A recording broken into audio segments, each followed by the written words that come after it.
Okay, we're glad you guys can be down here. This is Marion Blumenthal Lazan. She's a Holocaust survivor. She was face to face with the SS, okay? This is the first time you're going to actually meet somebody that lived through that. You've heard your teachers talk about it. A lot of you have seen me talk about it, you've heard 10 teachers. Now we have a real live person that actually went through the camps and survived and is here to talk to you guys about that. So I turn it over to Mrs. Marion Blumenthal Lazan.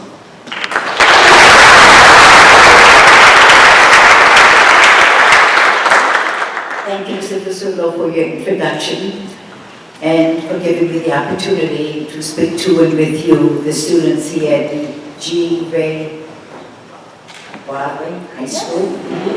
And I would also like to thank Mrs.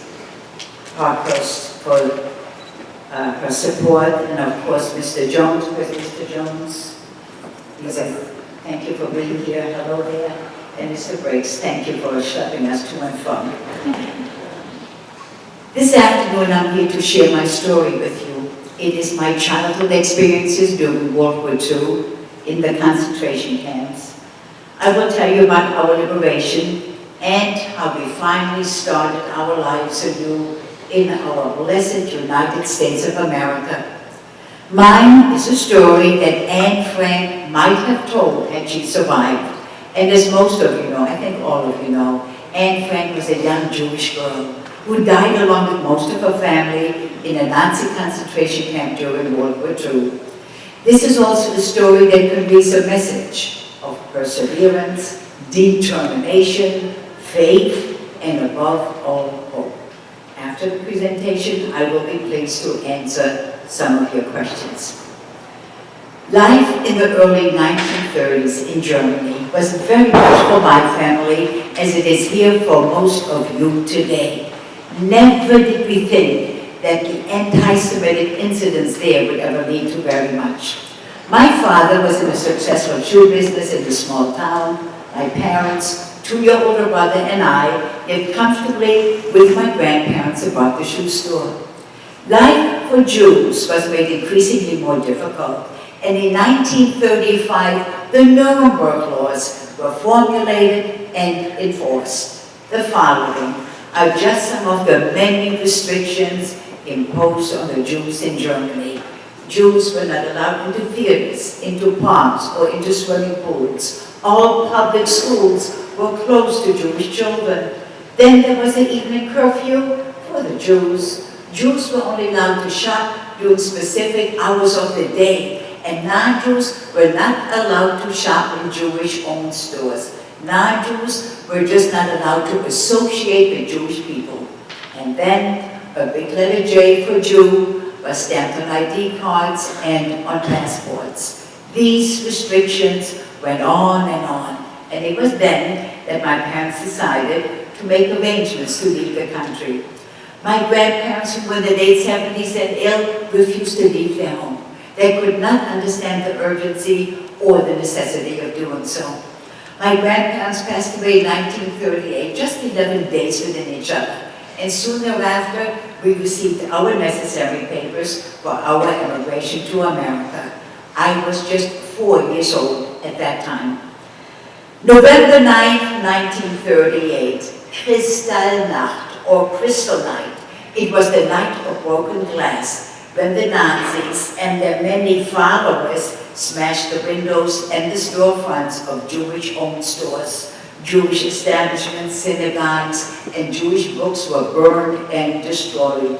This was the beginning of a massive pogrom against the Jews in Germany, a massive verbal and physical assault against all German Jews. In reality, this was the beginning of the Holocaust.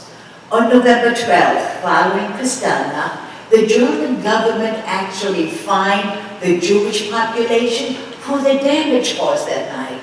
These imposed taxes were used to rearm Germany.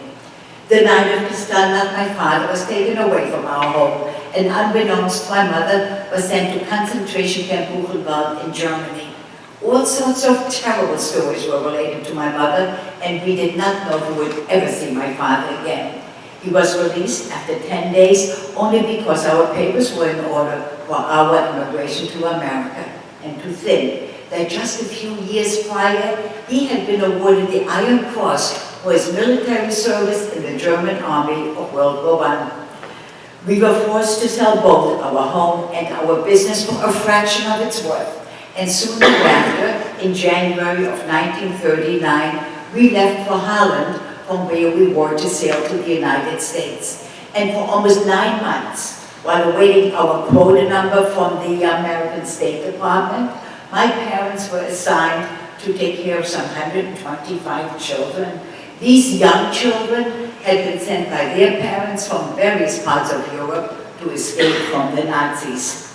In May of 1940, just 1 month before our planned departure date, the Germans invaded Holland and we were trapped. All of our belongings, which were about to be loaded on board ship, were burned and destroyed as the harbor of Rotterdam was bombed. Under Dutch control Camp Westerbork-Talbot, my mother, father, brother, and I shared 2 small rooms. We all ate in the dining room, and at that time there was enough food for us so that we did not go hungry. Adults were assigned to various work duties. My father worked to repair shoes, my mother worked in the kitchen. We children had a makeshift education and lived a very dull, stagnant life. Several months later, when the Nazi SS took over the command of Westerbork, we became acquainted with the ever-present, terrifying 12-foot high barbed wire.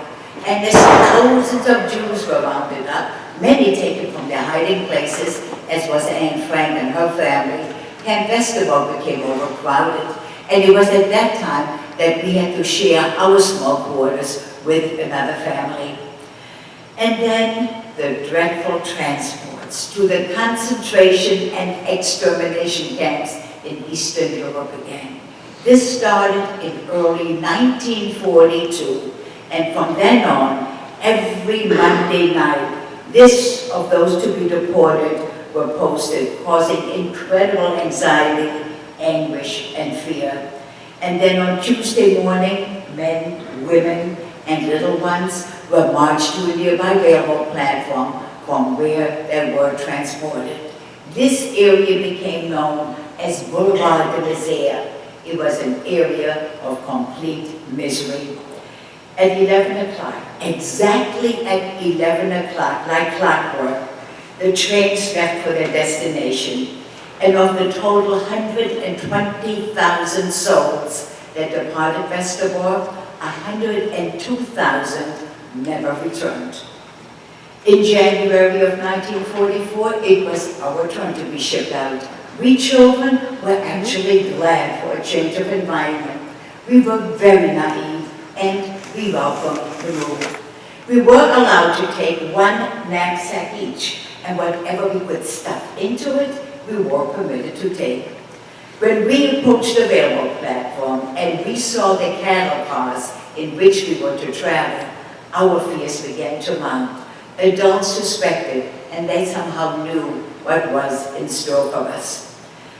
I remember that it was a bitter cold, pitch black, rainy night when we arrived at our destination, concentration camp Bergen-Belsen in Germany. We were pulled and dragged out of the cattle cars and greeted by the German guards who were shouting at us and threatening us with their rifles and with the most vicious attack dogs by their sides. I was a very frightened 9-year-old, and to this day I still feel a certain sense of fear whenever I see a German Shepherd. Bergen-Belsen was divided into various areas. It was sectioned off and surrounded by electrified barbed wire. Guards were always in strategically placed high guard towers, and in the evening, as soon as it would turn dark, the bright searchlights from above would constantly sweep the campgrounds. We were placed in a section that was known as the Sternlager, or the Star Camp, named so because we had to continue wearing that yellow star which had been issued to us back in Holland. Men were on one side of the camp and the women on the other. and this did make it possible at times for families to get a glimpse of one another. 600 of us, 600 of our people were crammed into each of the crude, wooden, heatless barracks meant for 100 when originally built. There were triple-decker bunk beds with 2 people sharing each one. German winters were bitter cold and very long. We were given only one thin blanket per bunk and a straw-filled mattress. And this bunk was our only living quarters, and that for 2 people. I was very fortunate that I was able to share a bunk with my mother, and that my brother was able to share a bunk with our father. But can you imagine 2 strangers sharing a narrow bunk, similar to that of a carpet that we're all so familiar with? I remember the first time seeing a wagon filled with what I thought was firewood for the one small oven that we had in our barrack. That oven, of course, was never used. I soon realized that what was in the wagon were dead, naked bodies, thrown one on top of the other. Toilets and so-called washing facilities were at a great distance in the most primitive outhouses. Toilets were long wooden benches with holes cut into them, one next to the other. There was no privacy. There was no toilet paper. There was no soap, and hardly ever any water with which to wash. And in the almost year and a half that we were in Bergen-Belsen, never once were we able to brush our teeth. There were no trees, no flowers, nor did we ever see a blade of grass. And whenever it rained, we had to slush through the mud, adding even more misery to our already dismal existence. Every morning, every single morning, without fail, we were ordered to line up on a huge field. It was called an Appellplatz, 5 in a row as we were counted. We would have to stand there until each and every one of us was accounted for, often from early morning till late at night, without food, without water, no matter what the weather, without protective clothing. Frostbite was common. We would treat our affected toes and fingers with the warmth of our own urine. Our diet consisted of a slice of bread a day, a pat of butter, some hot watery soup with grizzly bits of turnips and potato peel. The bread was later cut back and given to us just once a week, and only if our so-called quarters were neat and in order. Our birthday present to one another was that little piece of bread that we had saved up from the previous week.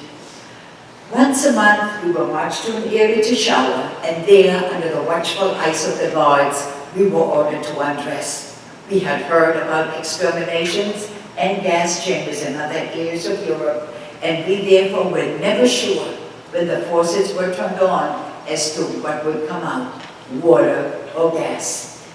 The Nazis did their utmost to break us physically, spiritually, and emotionally. Unfortunately, they did succeed with many of our people. It was not uncommon for people who were no longer responsible for their actions to attempt escape, even though they knew that the chance to succeed was next to impossible. But they also felt that they had nothing more to lose. The failure of their attempts were obvious when we saw their lifeless bodies hanging electrocuted against the barbed wire. Malnutrition, dysentery, and the loss of the will to go on is what destroyed body and mind. Death was an everyday occurrence. The dark crowded quarters often caused us to trip and fall over the dead. Bodies could not be taken away fast enough. We as children saw things that no one, no matter what the age, should ever have to see. I know, of course, that you've all heard, you've read, you've studied. Many of you have seen movies, perhaps even 2 documentaries about the Holocaust. But the constant foul odor, the filth, continuous horror and fear surrounded by death is indescribable. There is no way that this can be put accurately into words or pictures. Our bodies, hair, and clothes were infested with lice. We learned that there was a distinct difference between head lice and clothes lice. Squashing them between my thumbnails became my primary pastime. Much of my time was taken up with make-believe games, and one day, a game based on superstition became very important to me. I decided that if I were to find 4 pebbles of about the same size and shape, that would mean that the 4 members of my family would all survive. My mother, my father, my brother, and I. It was a torturous, painful, very difficult game to play. What if I couldn't find the 3rd or 4th pebble? Might that mean that 1 or 2 of my family members would not go through? Nevertheless, this game gave me something to hold on to, some distant hope. After a number of months on our meager diets, our stomach shrunk so that the hunger was no longer painful. Teenagers and men suffered most from malnutrition and were the first to die. Those who lasted the longest were the women, and mothers in particular. It was their strong will to keep their children alive that kept them going. And my mother was one of those remarkable ladies. There is no doubt in my mind that it was my mother's inner strength and fortitude that finally saw us through. One day, my mother was able to smuggle some potatoes and some salt from the kitchen where she worked. Using an empty can as a pot and pieces from the wooden slats from our bunk as firewood, my mother somehow managed to cook some soup in secret.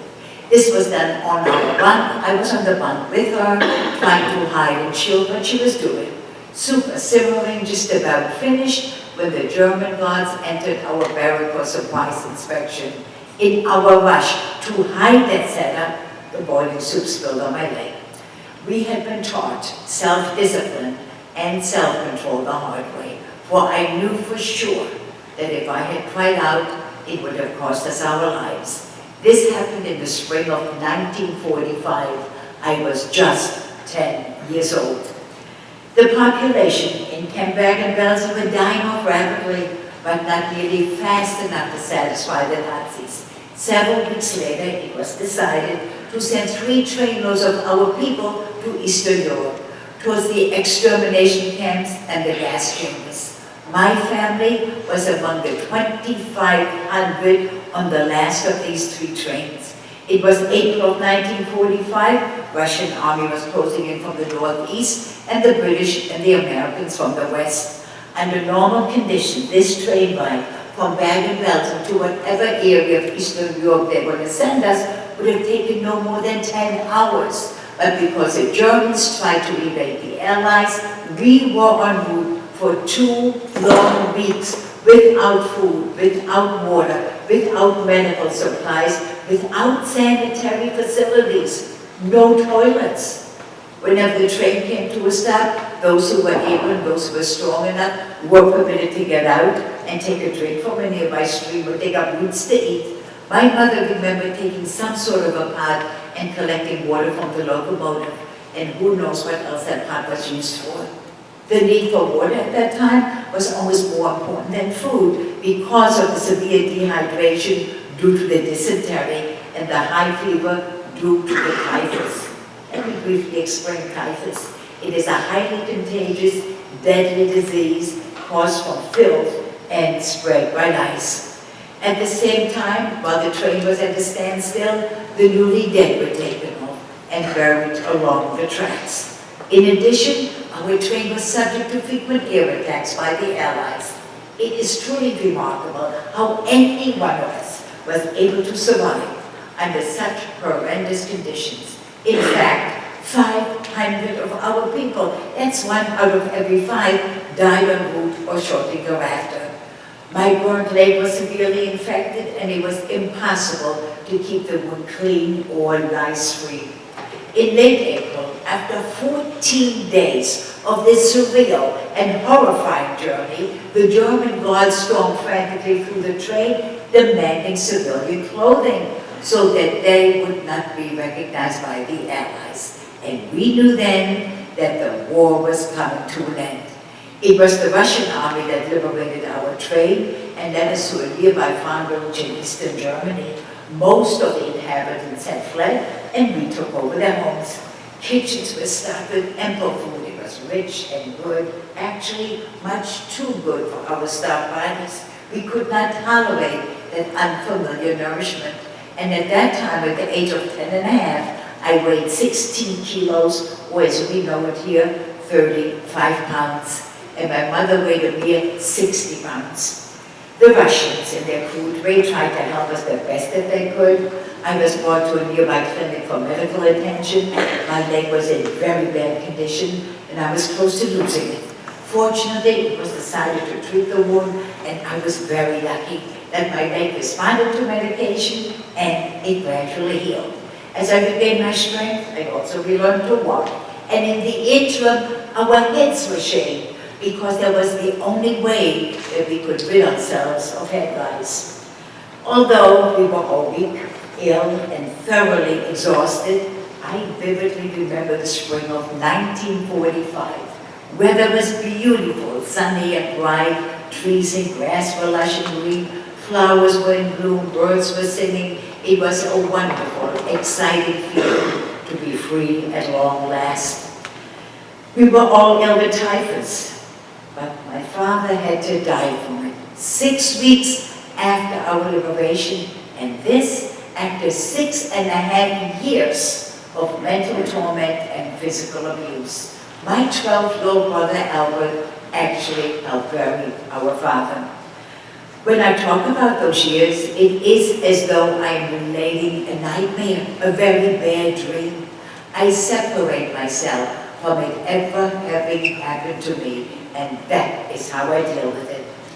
It is a wonderful story of how we gradually recuperated and were sent back to Holland to start our lives anew. My brother and I were eventually placed in a children's home in preparation to live in Palestine, which by the vote of the United Nations in 1948 became the independent state of Israel.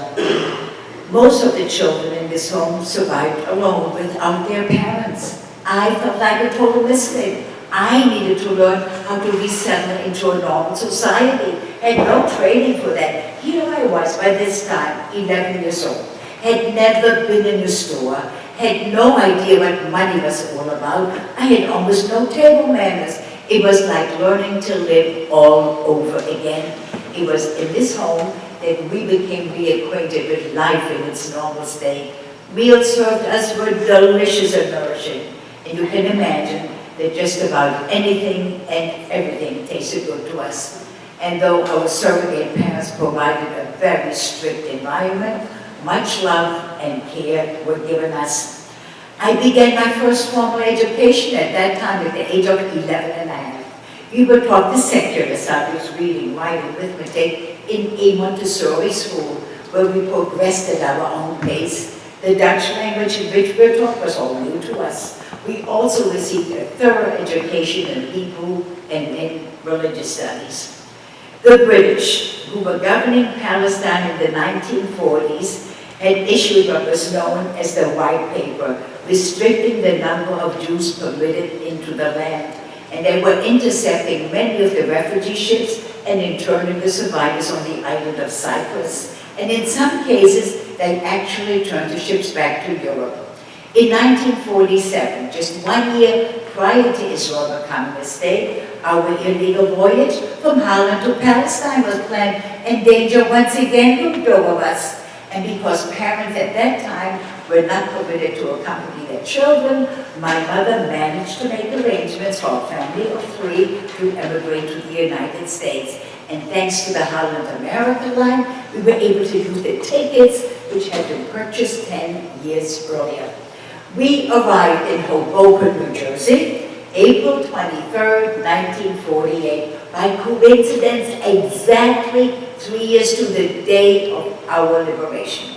It was a Jewish relief organization that found a home for us in Peoria, Illinois.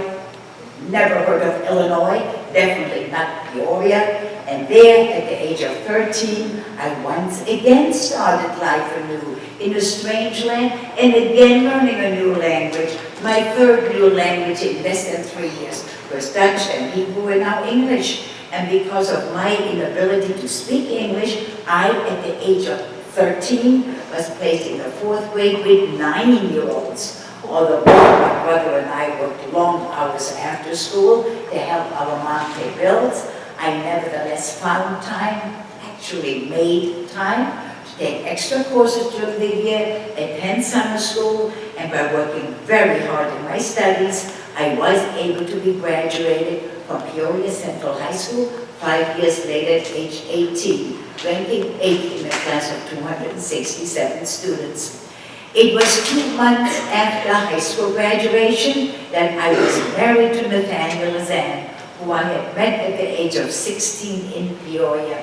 And God willing, we'll be celebrating our 62nd wedding anniversary this coming August. Nathaniel, get up a moment.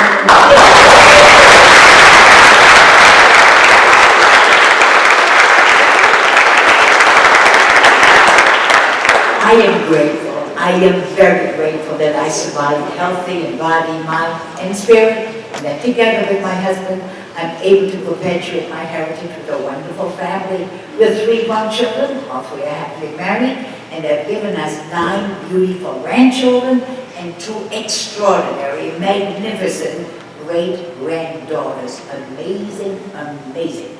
And in March of 1996, my memoir, For Perfect Pebbles, co-authored by Lila Pearl, was published by Green Willow Division of HarperCollins.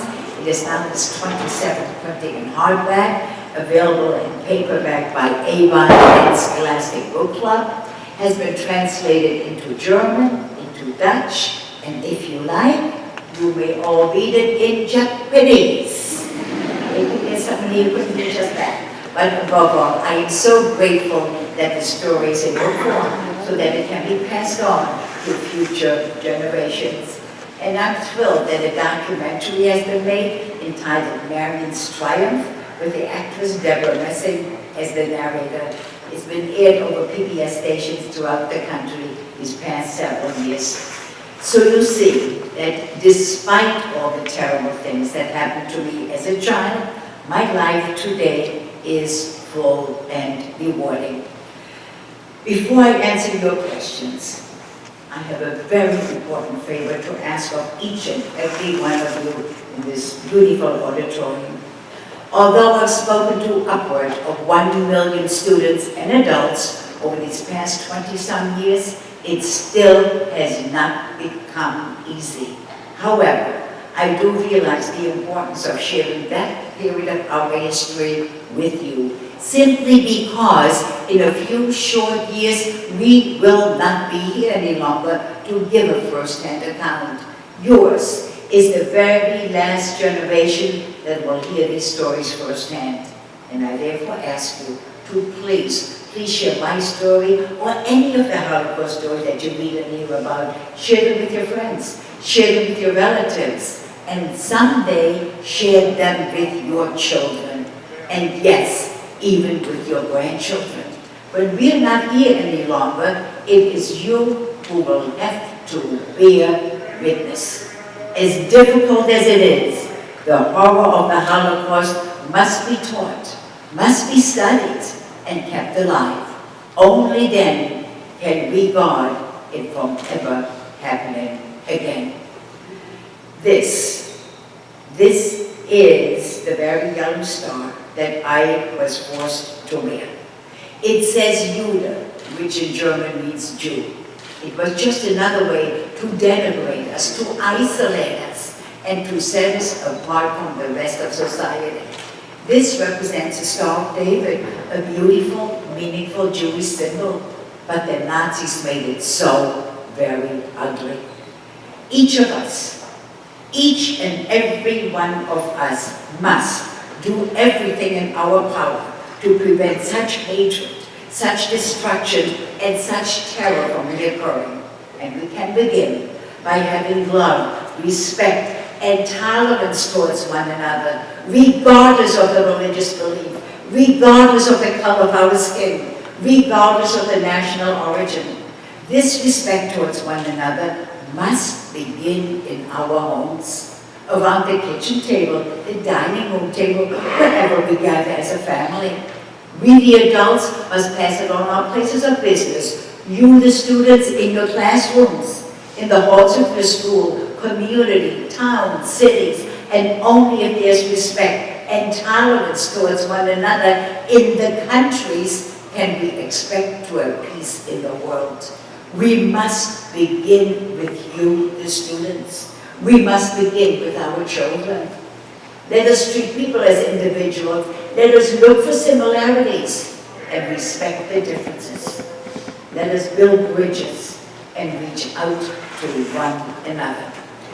And we must be true to ourselves and not blindly follow a leader without thinking ahead and searching our hearts and our minds as to what the consequences might be.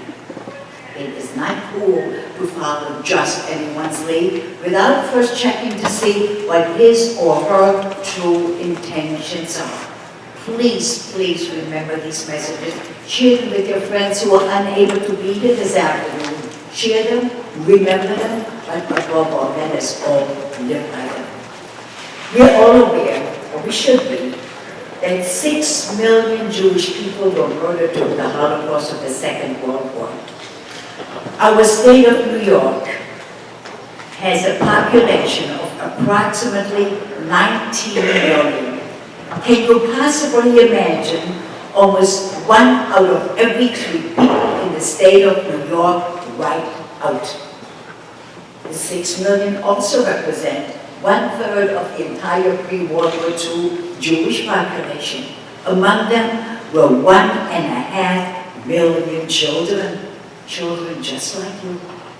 We also need to remember that there were 5 million non-Jews who lost their lives, and among them were the righteous Gentiles, as we refer to them, very special people, non-Jews who jeopardized their lives to save Jewish families. They would hide them in the attics. They would hide them in the basements. Farmers would hide them out in the barns. They were hidden in convents. And when these good people were caught doing what they felt was the right thing to do, they also were deported to concentration camps and in many cases lost their lives. And that brings me to another message. We must never generalize and judge an entire group by the actions of some within that group. These are all universal messages, messages that each and every one of us is familiar with to varying degrees, but need to be reminded of over and over again, and this certainly was a good opportunity to do so.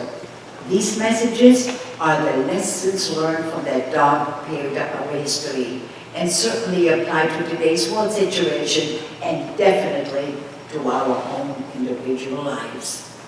By listening, I hope that you prevent our past from becoming your future. I now would like to share something with you about my mother. This was my mother on her 104th birthday. Sadly, Mom passed away 2.5 years ago, 6 weeks short of 105. Amazing, amazing lady, beautiful inside and out. Just 1 minute, Mom, you sit right here. Perfect. Okay. Mom took one medication for high blood pressure, decided long ago that Tylenol is not a medication. When we would be home, and home for us is the South Shore of Long Island in New York, we would see my mom all the time. She only lived about 20 minutes from us in her own apartment with help towards the end. And then we traveled, and oh my goodness, do we travel. Since November, we've been in Germany, West Virginia, California, Michigan, Iowa, Idaho, and so on. We schlep a lot. And when we travel, we used to speak to my mom several times a day. And that reminds me that you too need to check in with your moms and your dads. Always tell them where you're going, and be sure you tell them when you'll be back. They need to know that, and you guys all owe it to them. Right? Right. Okay. My brother deals with this altogether differently than I do. We'll not talk about it as freely as you heard from me this afternoon. lives in California, happily married, but by choice will not bring children into this world.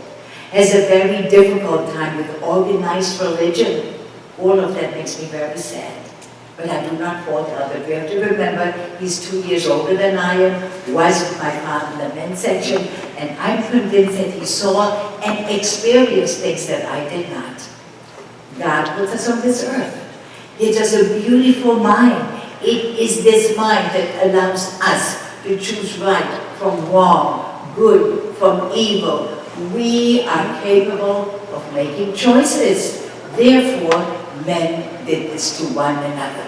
But did he have to make it so bitter and cold? And we were standing out there on the pedal all day. Have a direct line. I ask loads of questions, don't get too many answers, but that's okay.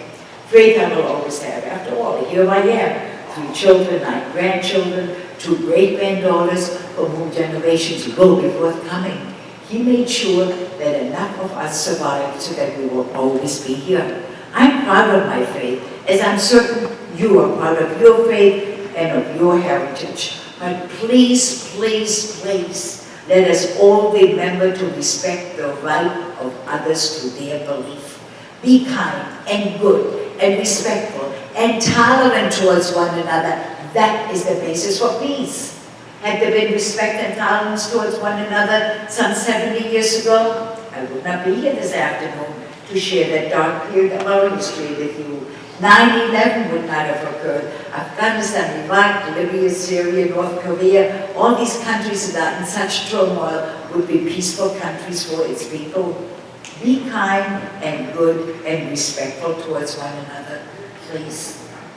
It is such a simple message and yet so difficult to achieve. There's very little that we can do against the negativity in our world, but how we treat, behave, and reach out towards one another, that is entirely up to us. Did I ever find my 4 Pebbles? Frequently asked question. I always found my 4 Pebbles. I made it my business to find them. Cheated all the time. When I would find them, I put them in a safe place. Next time I would search for them, I couldn't find that 3rd one or that 4th one. Well, I knew exactly where to go and pick them up. Maybe there was cheating, but it was my game, and guess who made the rules?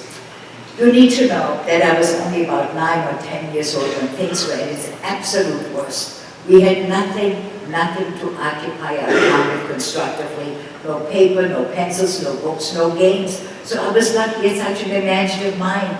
And my imaginative games were always based on a positive attitude. I would search for a piece of glass or a piece of a mirror, whatever I could find on that dirt mountain bag belts.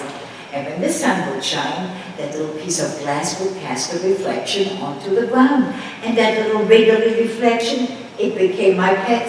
As long as the sun would shine, I would have my pet, and my pet would never ever die. I would also imagine that one day I once again would have my 3 B's. And these 3 B's represent our everyday comforts and necessities that we all take so much for granted. First B represented a bed. I knew that someday I once again would have my very own bed with a real mattress, clean sheets, and enough blankets to keep me warm. Second B represented a bath, warm water, soap, clean towel, and with that would come toothpaste and a toothbrush, of course. And the 3rd B was bread. I knew that someday I once again would have enough bread so that I would never again go hungry. These imaginative games, if you will, they were my survival techniques. They were my survival skills. Do you know that we all have survival techniques and skills within us? When the need arises, you just have to search for them, find them, and be sure that we put them to work. No one is spared adversity. No one is spared hardship. We all have to overcome obstacles at one time or another. But with perseverance, with determination, with faith, and above all hope, one can overcome just about anything and everything. Above all, don't ever give up hope. It is not so much what happens to a person, it is how we deal with a situation that makes the difference. I came to America and I got acquainted with potato chips. and whoever was eating them was dipping it in something white and creamy. I was so sure that there was mayonnaise. Well, I couldn't wait. They got my own big bag of potato chips and my own jar of mayonnaise. And oh my goodness, did that do a job on me. I very quickly became a big 13-year-old. And remember, there I was with these old 9-year-olds. You know, they could have made plenty fun of me. I looked differently than they did. Definitely acted differently than they did. But I need you to know that they were so good to me. They helped me with my homework, included me in their games. I hope that when a new student comes into your class, your school, your community, that you too help him or her to adjust to a new situation. Put yourselves in his or her place, how you might feel if you're placed in a strange or new environment. Be kind and good and respectful towards one another, please. And you, the students here at the G. Ray School, good school. You are so fortunate to be receiving a good education in a beautiful environment with dedicated teachers. Do not take your educational opportunities for granted. Make the most of it. Give your studies that extra measure of hard work. You will never, ever regret it. Nathaniel is from New York. He went to Bradley University in Peoria, lucky me. Went home on vacations, and way back then, in the 1950s, long-distance telephone calls were very expensive. There were no computers, there were no emails, but for a 3-cent stamp, and there really was such a thing as a 3-cent stamp, we would write to one another every single day. Major, major, major problems. In his letters to me, he would add 5 words that he asked me to define, and put there were 5 words that he asked me to define. I was sure that there were 10, 5, whatever it was, way too many, with all that I had to do to catch up. But he meant to help me with my English, and I guess it did work, so I thank you, Nathaniel. I, on the other hand, would write my letters in rough draft with a dictionary by my side. And only when I was satisfied with the way the letter was written would I dare mail it to him. Talking about a dictionary. My father always carried a chunky German-English dictionary with him, and he would study the vocabulary in secret whenever possible, always with the hope that someday he would reach America. When we came to the United States back in 1948 and approached New York Harbor, we were told the night before that if we wanted to see the Statue of Liberty, we needed to be on deck bright and early the next morning. Well, you can be sure that each and every one of us was on deck to greet and be greeted by that magnificent symbol of freedom, the freedom that had been denied us for so many years. And to this day, when we crossed the Verrazano Bridge, is it still full? Okay, full, maybe an explanation. Okay. The Verrazano Bridge is a long bridge in New York City that connects the borough of Staten Island with that of Brooklyn. And when we reach a certain point of the bridge, I will always crane my neck to see the Statue of Liberty.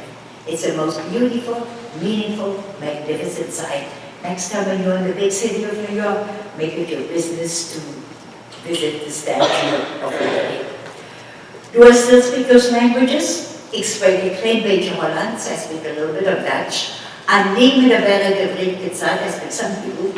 Ich spreche ein sehr gutes Deutsch, I speak an excellent German, and I do speak some English.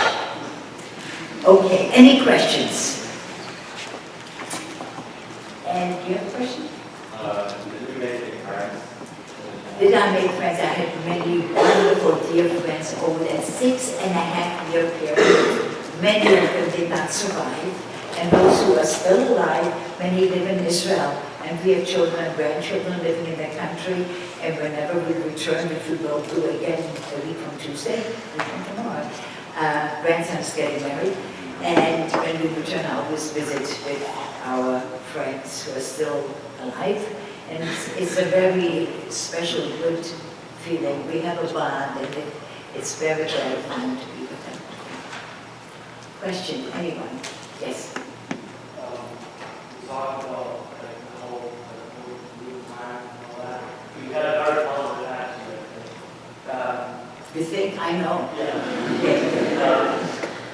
Have you ever felt something like hate, deep hatred for the people that did that to you? Did I ever feel hatred towards the people that did this to me? You bet I did. What a cautious way to ask that. But remember, it's only those that are directly responsible for what was done to us. I shall never, ever, ever forgive. But only those that are directly responsible. Remember, we do not generalize and judge an entire group by the actions of some within that group.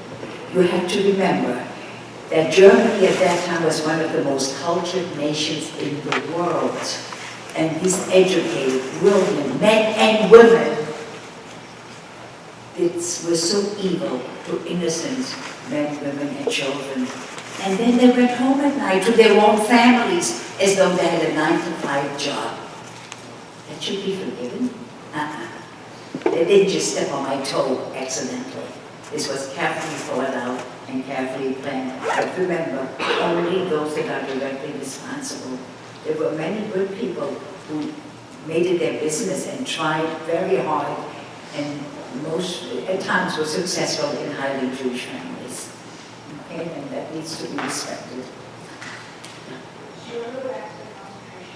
Did I ever go back to Germany?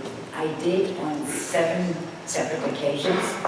And Nathaniel wants me to come down to your level. Okay, Nathaniel, I'm coming down. You can still see me, bye. Okay. Returned to Germany on, you're right, we returned to Germany in 1995. It was the 50th anniversary of our liberation. And we visited my father's grave. And the reason my father and about 60 others had a private resting place in that farm village where we were liberated was because they died after some of the chaos had subsided. Those who died early on were all buried in mass graves. We also went to Bergen-Belsen, and Bergen-Belsen looks nothing the way I remembered it. It had been burned down under the direction of President Eisenhower, who was then the commander of the Allied forces, because the conditions of the camp would have created tremendous health hazards for the entire region of Germany. So today, other than the newly built documentation and exhibition centers, Bergen-Belsen looks like a park. Green grass, shrubs, trees, not bad looking at all, except for the mounds everywhere. Mounds with flags that read, here lie 1,000, here lie 2,500. These are the mass graves of our people. We also went to my former hometown of Hoya near Hanover, and there we were greeted by public officials who over and over again apologized for what was done to our people. And then there was a non-Jewish young couple born after the war who took us to the Jewish cemetery, which was in terrible disarray, had not been cared for since 1938, took us to our family plot. And there, among the toppled over stones, was a brand new shiny granite footstone with the inscription zur Erinnerung an die zerstörte Grabstelle der Familie Blumenthal, Hoya 1894 bis 1938. In memory of the desecrated plot of the Blumenthal family, Hoya 1894 to 1938, placed there by this non-Jewish young couple, unbeknownst to us, a most beautiful, generous, kind gesture. And believe me, I never thought that I would refer to non-Jewish Germans in such glowing terms. It's people like these that renew one's faith in humanity and have become wonderful dear friends of ours. Actually traveled to New York to share my mom's 100th birthday celebration. Now, no one in their right mind will travel from Europe to New York for 4 days in February to sightsee. Amazing, amazing, amazing people. And each time we return to speak in schools and universities and churches, and I do so in German, it's extremely well received, but also very difficult for today's young generation to hear. After all, it happened in their country, by their own people, their grandparents and great-grandparents' generation. It's a huge, huge burden for these young people. And unfortunately, it will be their burden for generations to come. And we also returned in 2010, November 2010. Why? because a brand new public high school in my former hometown was named in my honor. So now we have the Marion Blumenthal Hauptschule in Hoya. Tremendous celebration, class compositions, fine food. It was a beautiful afternoon and very special for this little town to redress what happened so many years ago in their midst. And the night before the celebration, we commemorated the night of broken glass on the site where our synagogue once stood. I have a website. Any more questions? Go. Did I ever meet Tori Van Boom? She was a Dutch righteous and Gentile, a very, very, very special lady. Jeopardized her life and her family's lives to save Jewish families. I never did meet her, no. But she was from Holland, she was Dutch, and I have her memoir, her book, and unfortunately is no longer with us, but a very special lady. That's what these righteous Gentiles are, outstanding. Yeah.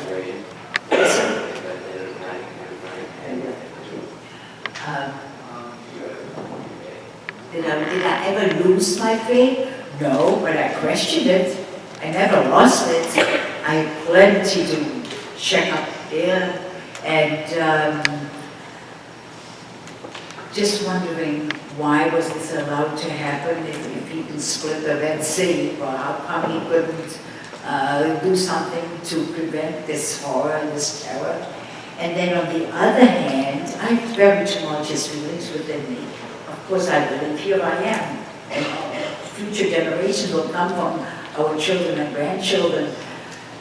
But I also feel, as much as I question, I also feel that our man upstairs must have been crying also to see what his children are doing to one another. Remember, he gives us free will. We make choices. So men did this to one another. Okay?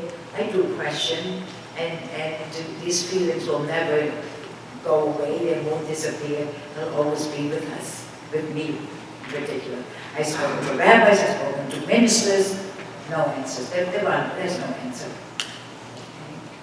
Did I ever meet Anne Frank? Frequently asked question. She was in the same camps I was in, and but you need to know, and I'm sure you realize, that her name did not become well known until after her diary was found and published. Prior to that, she was just Anna, she was just one of us. In addition to that, she was 6 years older than I am, and you know very well that a 15-year-old had nothing to do with a 9-year-old. And the story you heard this afternoon really picks up where hers left off. You know, she was in Westerbork, she was in Auschwitz, she came to Bergen-Belsen, and that's where she and her sister died of typhus in March of 1945. Questions, anyone? September 11th, though I first have to tell you about my knowledge in technology. I know nothing about technology, nothing. So you have to bear with me. Okay, thanks to the computer guy. He's very good at this. Okay, but I know nothing. But I do know I have a website, and my website is called forperfectpebbles.com. F-O-U-R spelled out. Okay, now. And this website has a front page. It's a home page. Front home page. Okay. It has a front home page. And on that page is a red dot. It's a red YouTube icon. Always red? Always red, yeah. Mine is red. Okay, so when you press it, select it, then you'll find the video pertaining to the naming of the school. It's in German, it's English subtitles. Check it out, it's really quite good. There's more to this thing. Yeah, Facebook page. I also have a Facebook. Okay, I have a Facebook. And Facebook. I don't know what to do with it, but you do. Okay, that's good. Anyway, but to be serious once again, please, please, please use this wonderful technology and social media for good only. Do not disparage others. Do not intimidate others. Do not embarrass your friends. Be kind and good and respectful towards one another, please. If you don't remember anything else from this afternoon's presentation, but this one message, to be kind and good and respectful towards one another, it'll have been worth your while to sit here for an hour. September 11, 2001. None of us will ever be allowed to forget that date as long as we live. At that time, Nathaniel and I were in Florida visiting children and grandchildren. And because all planes were grounded, we chose to drive home. And as we approached New York and crossed the Verrazano Bridge that I mentioned earlier, amidst the smoking ruins of the Twin Towers, we could see the Statue of Liberty holding high the torch of freedom. It is that flame of freedom that the terrorists sought to destroy.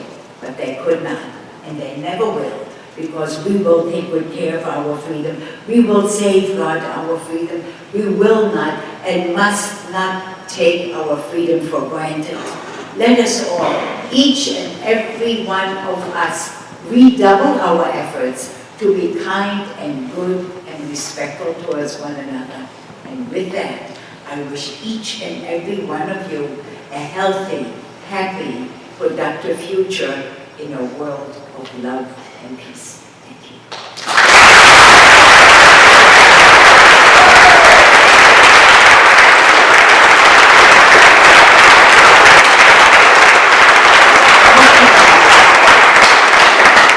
I would like to share a song with you, not to worry, I will not sing. It's the title song of a musical for Perfect Pebbles, written by John Holt from Pittsburgh, Pennsylvania, and sung at that time by an 11-year-old girl by the name of Lyric. Listen to the lyrics, listen to the words, find them very meaningful. Yes, Nathaniel? Yeah, okay. The Rivers End bookstore has copies of their Perfect Pebbles. You can check that out if you ever want to know. I thought the Rivers End bookstores. Okay, never mind. Listen to the lyrics, listen to the words, okay?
For giving me the opportunity to be with you and remember the lessons learned from that dark period of our history.